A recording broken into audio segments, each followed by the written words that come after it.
Hello everyone, Andre Pillow, PGA professional and founder of DNA Golf Instruction. I want to talk to you a little bit today about chipping and some things that you can work on to improve your chipping.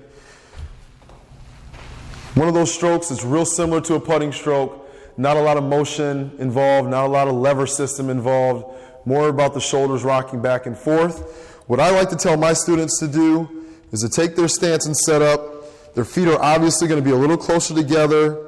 Stance is slightly open. We want that weight to be on the left side a little bit more. So we kind of settle in on that left side, choke up on that club. Hands should be in front of the golf ball, okay?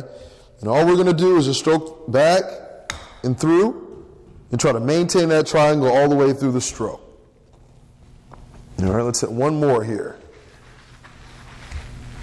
Once again, open stance, narrow stance, weight on the left side, hands a little forward, back and through. We're kind of rocking those shoulders back and forth, no different than we do in a putting stroke. But I think it's very, very important that those hands are a little bit in front. I don't want them way out here like this. I want them just kind of in the middle of that left thigh with the majority of our weight on our left foot, okay? One drill to kind of help you with the weight is to kind of take your setup, get that weight on the left side, hands a little forward, and kind of put that right foot back on its tippy toes. What that should do, it should help you to hit the ball. We want to hit the ball first, and especially with the bounce that's on a lot of our wedges and clubs, we want to make sure that our hands are forward so that we hit the club face and we don't get on that bottom edge there and hit the equator of the golf ball. So it's very important that our hands are a little bit forward and that we lead with our hands into the golf shot. Another thing that can kind of help us with that, grab my alignment stick.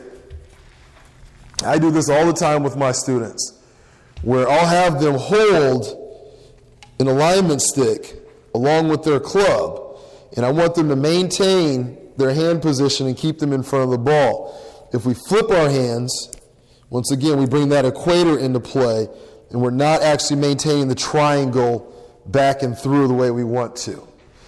So let's hit one shot like this. So once again, hands are a little forward, and they'll stay forward. Okay? So that's just something to think about when you're working on your chipping. Once again, if you are chipping indoors, like me in Michigan here, I recommend using either a foam golf ball or an almost golf ball. If you do have a safe area where there's no windows or nothing that can be broken, obviously a chip shot is a small shot. So it's something that I think you can definitely do inside as long as you take the necessary precautions and don't ruin anything.